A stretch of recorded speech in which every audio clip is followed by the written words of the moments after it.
Prière de ne pas diffamer ou la véridique histoire d'Hélène Bessette de chez Gallimard. 1,50 m, née le 31 août 1918 à Levallois-Perret, de Rose Granon, veuve de guerre, parfumeuse à Paris, et de Jean Bessette, chauffeur de taxi. Le père partant dit que je ne suis pas sa fille. La mère a la tuberculose. Je pars en pension à Fresnay-sur-Sarthe. J'apprends à lire et à écrire. Je ne sais pas si vous connaissez Fresnay-sur-Sarthe. Je pars à ma mère, toujours dans la Sarthe, encore en pension. Je ne veux pas être institutrice, je veux aller à l'école normale supérieure, ENS. La mère ne m'entend pas. Elle m'inscrit à l'école normale d'institutrice, ENI, à Alençon, dans l'Orne. Je ne sais pas si vous connaissez Alençon. La mère écrit sur le dossier. A besoin de gagner sa vie rapidement. Là-bas, je suis en charge de la bibliothèque. C'est mon refuge. Je lis, j'écris des poèmes, j'écris un journal, j'écris un roman. Là-bas, je me convertis, je deviens protestante. Fouillant ma valise, la mère découvre le journal. Ma vie à l'internat, institution sans homme, la jalousie, les accusations des pensionnaires, mes passages en conseil de discipline. La mère m'emmène chez le médecin, avec le journal. Le médecin dit d'arrêter d'écrire. J'arrête le journal, j'arrête le roman. Je continue la poésie. Je deviens institutrice à Tourouvre dans l'Orne. Je ne sais pas si vous connaissez Tourouvre dans l'Orne. Juste majeure, complètement vierge, je me marie avec René Brabant, pasteur évangéliste. Éric Ney, mon mari part en mission évangélique ouvrière à Roubaix. Je le suis. Je ne sais pas si vous connaissez Roubaix. Je lis la Bible, je prêche. Sur mon insigne est écrit « Croire et servir ». Patrick Ney. Mon mari part en mission évangélique dans le Pacifique Sud, en Nouvelle-Calédonie. Je le suis. Je ne sais pas si vous connaissez la Nouvelle-Calédonie. Là-bas, nous éditons le journal Évangile Sud. J'écris presque tous les articles. J'écris un roman feuilleton. Je fais une fausse couche. Je fais une septicémie. Le mari dit « c'est un avortement ». La rumeur se répand. Il n'est pas l'homme que je croyais connaître. Il me cache ses dettes, méprise les fidèles. Il me trompe avec la nourrice. Je ne veux plus être femme de pasteur. Les chrétiens m'ont donné la nausée. Je divorce. Je prends tous les torts à ma charge. Je rentre en France. Patrick reste avec son père. Sur le bateau qui nous ramène, Éric demande « Qu'est-ce que ça veut dire, maman, divorcer ?» Je réponds « C'est quand quelqu'un meurt. » Je dois redevenir institutrice à Roubaix. Nous habitons un petit hôtel près de la gare. À Wattrelos, nous habitons un petit appartement dans une cour d'école. Je ne sais pas si vous connaissez Wattrelos. Le matin, avant le réveil d'Éric, j'écris. Le midi, à l'heure de la cantine, j'écris. Le soir, quand Éric est couché, j'écris. J'envoie 3 manuscrits aux éditions Gallimard et aux éditions du Seuil. Le Seuil me donne rendez-vous dans ses bureaux à Saint-Germain-des-Prés. Je ne sais pas si vous connaissez Saint-Germain-des-Prés. Le même jour, un peu plus tôt dans l'après-midi, Gallimard aussi me donne rendez-vous. Raymond Queneau me propose un contrat pour 10 romans. Je signe avec Gallimard, me voilà romancière à la NRF. Mon premier roman, Lily pleure, sort en librairie. Sur le bandeau est écrit « Enfin du nouveau », un slogan de Queneau. Je décris la médiocrité morbide de la vie provinciale, les figures familiales de mon enfance, une mère étouffante, et un monde où les personnages doivent choisir entre la mort et la folie. La presse est au rendez-vous. Cette jeune institutrice roubaisienne, hier encore inconnue, est créatrice d'un style entièrement nouveau. En voilà une au moins qui n'a pas peur de se casser les reins et ne calcule pas son élan. C'est pourtant une femme. Lily pleure, nous aussi. Tant de temps perdu et de travail et d'argent, quand il y a tant de choses sérieuses à faire, même en littérature. Brasserie Lippe à Saint-Germain-des-Prés, je reçois le prix Caz. Je suis une personnalité du monde littéraire parisien. J'achète un gramophone et quelques disques de jazz. Je dis à mes fils « Le Père Noël est passé !» J'ai 36 ans. La littérature a 50 ans de retard sur la peinture, l'architecture et la musique. Les autres arts n'hésitent pas à employer des matériaux nouveaux. Pourquoi la littérature ne se dégagerait-elle pas de la tradition littéraire? Il s'agit, comme en peinture, de passer du figuratif à l'abstrait. Gallimard publie Materna, un roman sans homme dans une école maternelle aux allures de prison, où règne la médiocrité, la méchanceté et la perversion. À nouveau, un roman poétique. Roman sans paysage, roman réduit à sa plus simple expression. Un personnage, les autres diminués. On ne savait même pas qu'il y aurait un roman. Gallimard publie 20 minutes de silence. Étrange drame. Absence de héros. Nous ne sommes plus à réclamer des héros dans une aventure. Un personnage suffit amplement. Roman du vide, d'où le monologue presque constant. À nouveau, des critiques s'affrontent. Ce lettrisme romanesque, cette écriture de borborigme et d'onomatopée appartiennent au pire artifice. L'écriture d'Hélène Bessette, irritante, recherchée, presque hystérique, finit par s'imposer dans un grand délire majestueux. Un écrivain de race qu'il faut découvrir sans tarder. Comme Lily pleure, comme Materna, 20 minutes de silence ne se vend pas. Alors j'écris Les Petites Lecoqs, un roman moins audacieux dans sa forme. Je veux vivre de ma plume.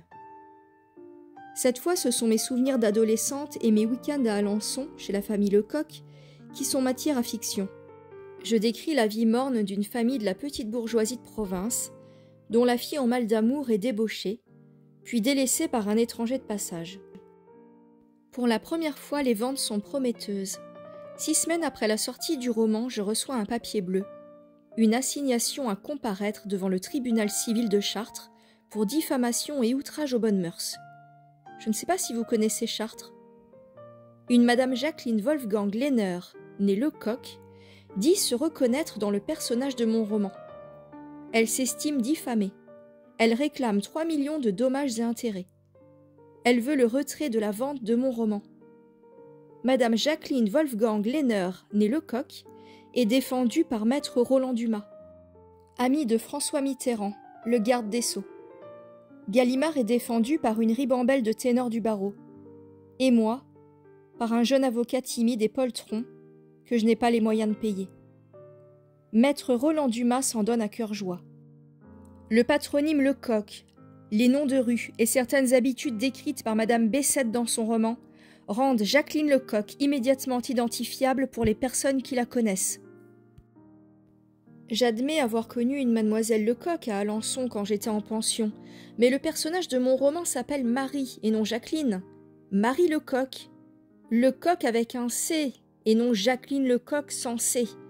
Le pompon, c'est que l'autre, là, machin chouette, pour enfoncer le clou, déclare dans sa plaidoirie « Elle a eu des voix au Goncourt et on ne sait pas comment. » Je suis accusée de livrer au public la vie secrète et privée d'une amie intime.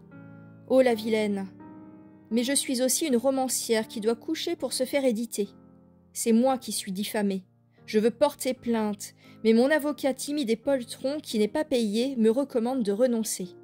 Maître Roland Dumas, avocat et député, est 2 fois protégé. Sinon 3. Je suis condamnée.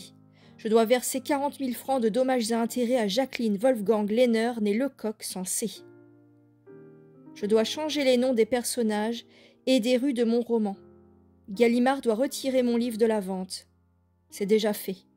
Chez Gallimard, on a le sens de l'anticipation.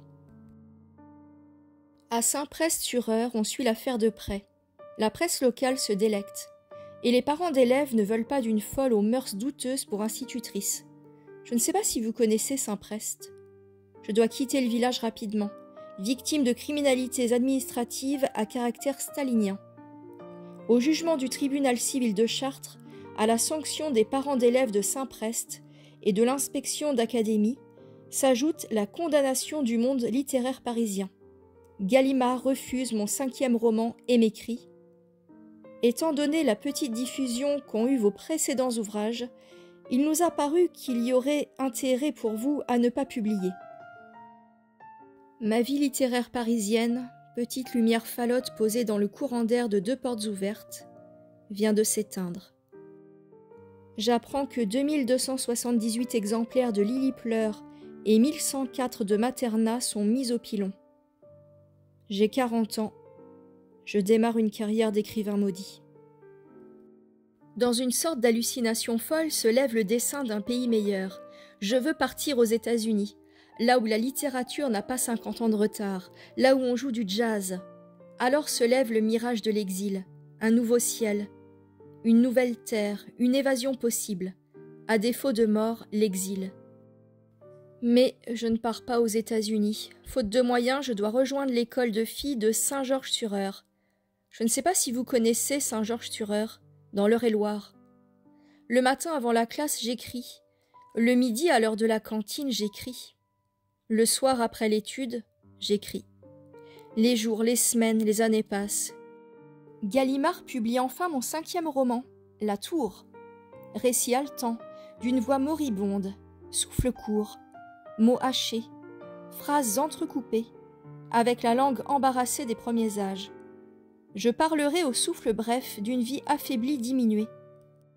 Vite achever la parole. La fiction appartient au lecteur. Il s'en vend 300 exemplaires.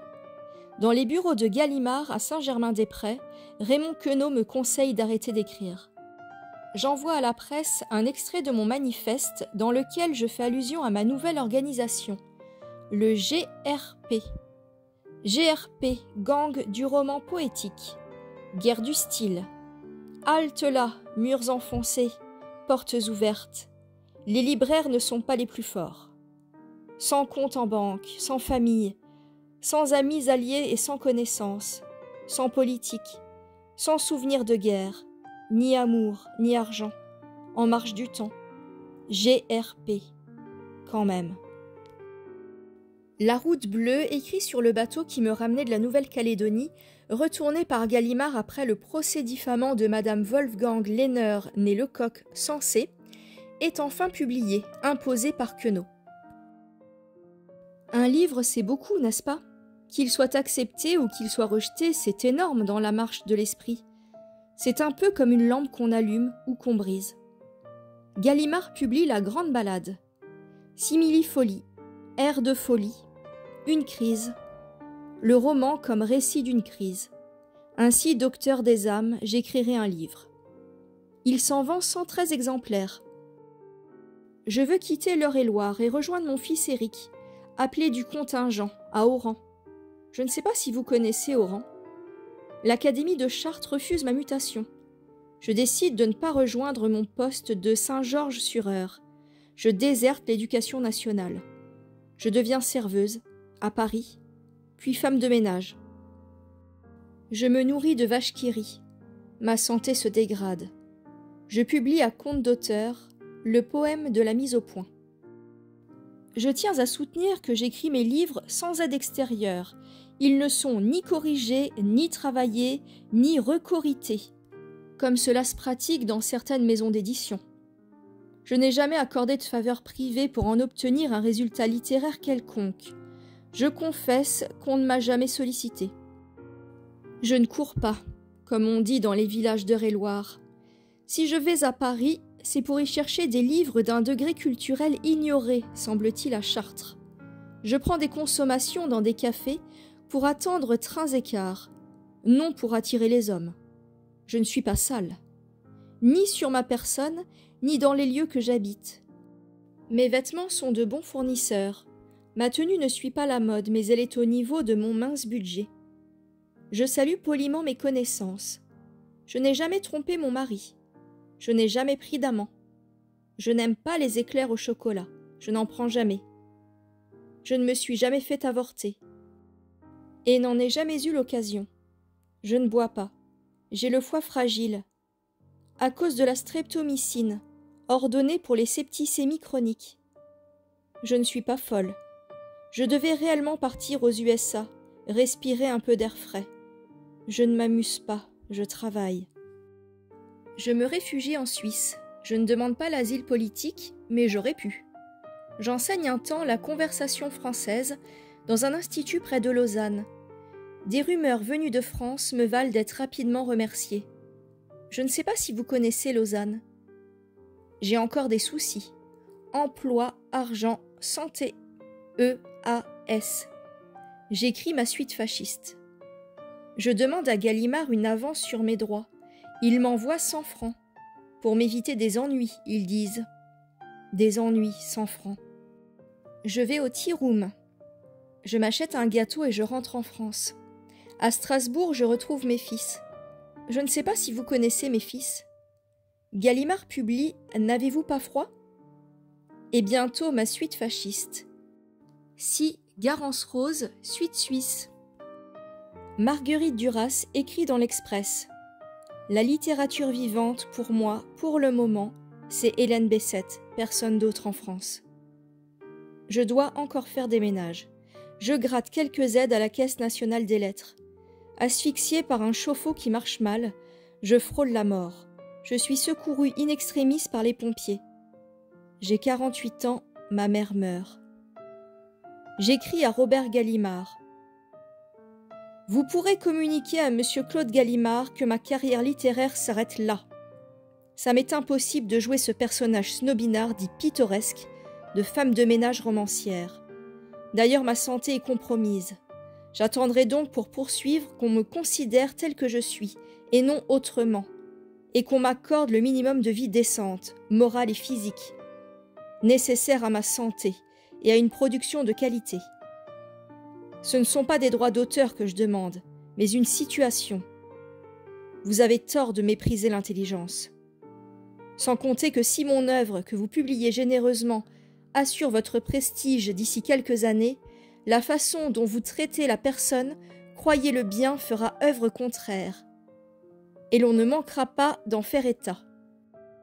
Je menace d'assiéger la NRF et de prendre simplement l'attitude révolutionnaire en occupant le canapé.